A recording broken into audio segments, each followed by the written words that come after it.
Without doubts, I think it's by far the best league in the world. How dare you score like that in the Premier League? Mission accomplished in the Premier League. The American. Scouser.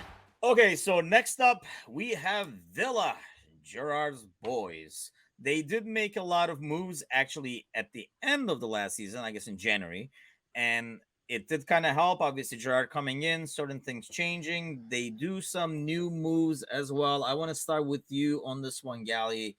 What do you make of it? Obviously, Diego Costa coming in, I think, is like a huge gain for them because that's like a big need they had. What do you make of like their offseason so far? Yeah, so Diego Carlos from Sevilla Carlos. is I said Costa, didn't I? God, yeah, that would be my fourth most hated player. Go ahead. I was going to say, if we're talking about Brazilians with a face that his mother would love to punch, I think there's about 5 different countries that have adopted him just to punch him in the face. Diego Carlos is a very, very talented center back. He's been rumored to be on the way to big clubs in the past.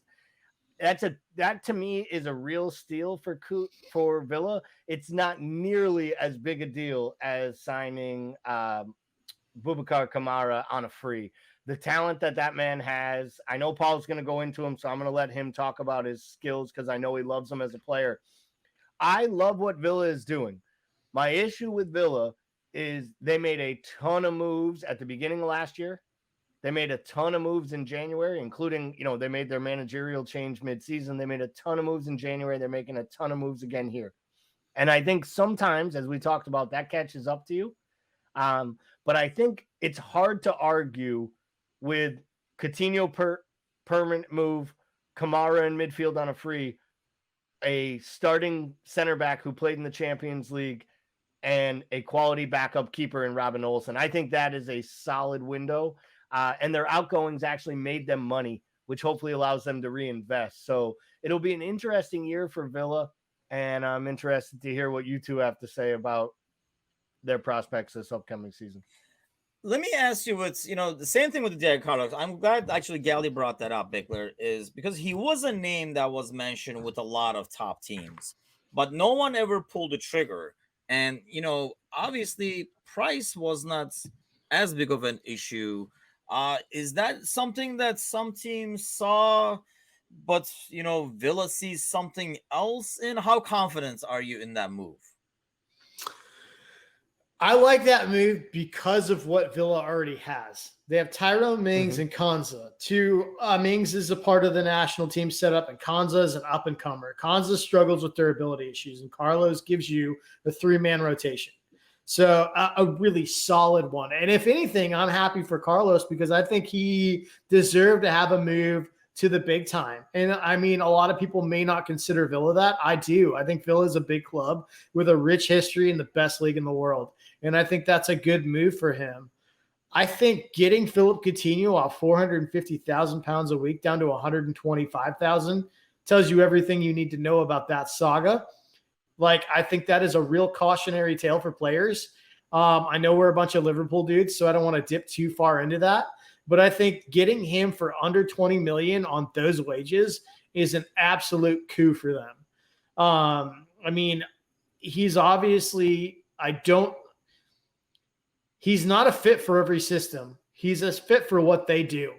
And I think, Gerrard played with him long enough to know exactly what he's capable and what he's good at, and put him in positions on the field to succeed. And he's going to be an absolute game changer for them.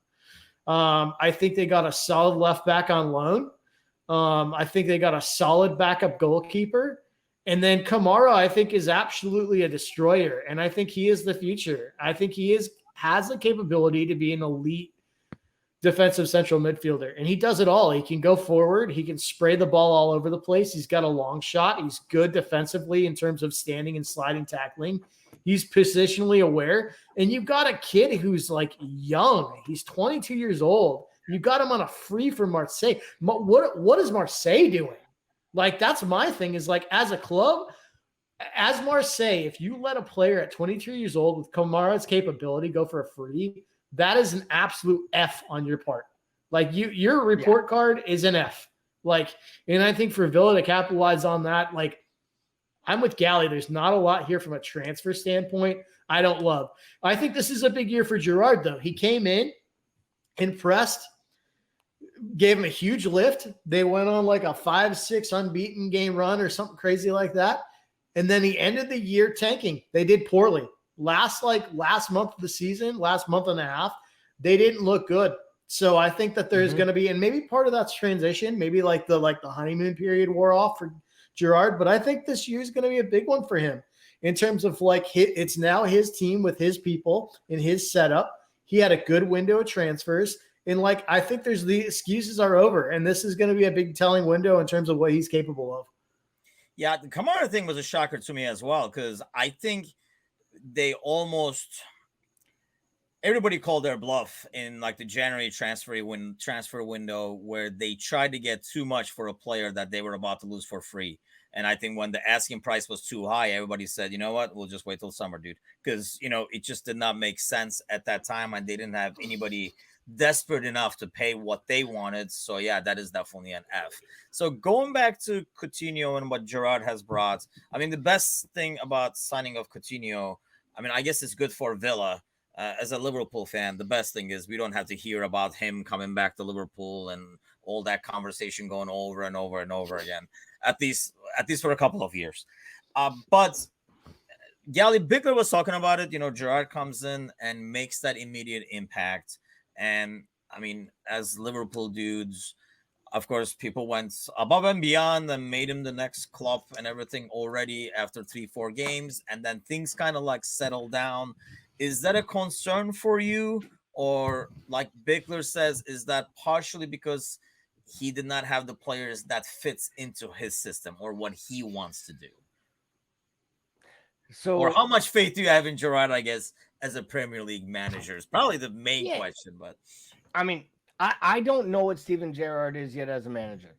I think he did a nice job at Rangers, and I know he ended Celtic's long run, but that's a 2-team league, and he was given a lot of money to spend up there for that league, and he brought in players that he knew, like Ryan Kent and other players on loan from Liverpool and from Premier League clubs. He used veteran players to win that league, and he put a stronghold on that league.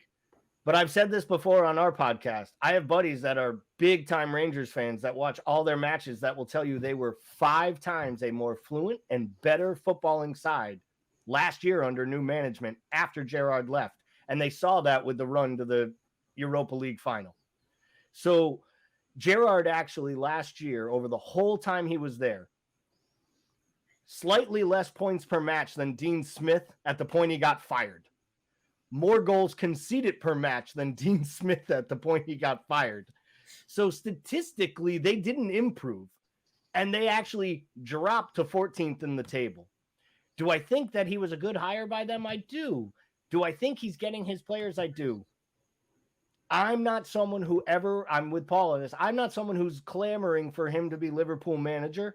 So I don't feel like I have to root for Villa every weekend for Stevie's legacy to grow so he can someday sit in the dugout and I can bitch about him making bad decisions like I do other managers.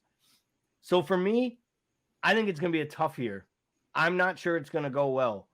And I would actually go so far as to say if they're not greatly improved, I'm not so sure he'll be the manager the following season because he doesn't look like a guy that wants to fight long term. It's hard when you're that great a winner to like toil in it. And I think he struggles. You look at the players they bought last year, he got nothing out of Bailey. He struggled with how to use Ings. He didn't get anything out of Watkins until Ings really got hurt and Coutinho got there to play in the 10.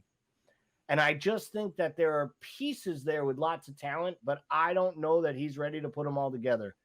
And I just don't know he has an actual attacking tactic to his setup. It's just very compact, very defensive. And I think when they open up, they basically open themselves up at the back. And I don't know that he has the pieces yet to answer to that.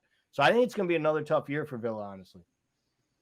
I agree. I think the thing with Steven Gerrard is, I mean, obviously as a Liverpool fan, we all root for him we all love Gerard and we want him to be successful.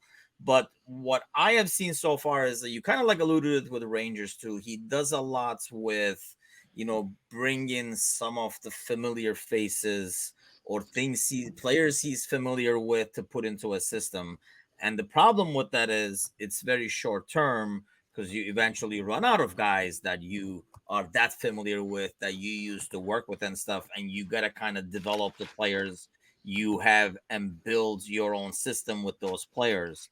How much confidence do you have, Bickler, in Gerard being able to do that with Villa? Because now with an off season, with some new additions, do you put him on the top of the league, or is it going to be a club that's going to struggle? What's funny is like the betting odds have him like well inside the top 10 of the league, and I don't agree with that. I'm with you guys. I wouldn't be surprised to see him in that sort of 12 to 14 range. Like that's kind of what I see happening, and that's crazy because I think the talent on Villa is much better than that. And like it seems weird to say that like we see our club legend underperforming as a manager, but like I mean, I agree with you guys. I think he's got some I think he's sound. I think he can tighten up a team defensively, but it really lacks any sort of tactical complexity. Excuse me. And I think he's gonna struggle. I mean, I just think that he's gonna finish in that sort of lower mid-table range. And I hate to say it, but like because I think with Watkins and Ings and sort of Buendia and the attacking talent that they have, with these new additions between Kamara and Carlos, you would think that they would be up there. They've got talent. Hopefully I'm wrong. I don't like the way they ended the season. I really don't. It kind of left a sinking feeling in your stomach. If you watch them consistently, their performances didn't get better. And that's the concerning thing is they got worse. So, I mean, we'll just have to see. But yeah, that's where I'm at with that. Do you agree to that, Gally, in terms of like where they rank? I mean, do you think it's one of those deals where similar to what happened this year, they start good and then start fall off? Or is it going to be a team that kind of like battles throughout and it has to make like a run to stay up? I think I don't know that they'll have to make a run to stay up because and we're going to get to this as we get through more of this. I believe the bottom of the league again will be, I believe the top of the league will be very top heavy. The bottom of the league will be very, very poor. And I think we're going to see that for a while because I think the actual net spend is so much bigger in between these clubs. Like I'll go on record right now. There'll be no club like Newcastle 8 points deep of safety early December that finds their way into the top half of the table by the end of the year. I just don't see that happening. I think if a team buries themselves to start this year, they're going to have a hard time getting out because I think the middle of the table is a lot of draws and a lot of home wins. And I think for a club like Villa, they're going to finish somewhere between 12th and 15th. And I just don't think that's good enough when you give up as much as Villa gave up compensation-wise. Villa paid millions of pounds to get Steven Gerrard out of his contract. You have to be better than Dean Smith.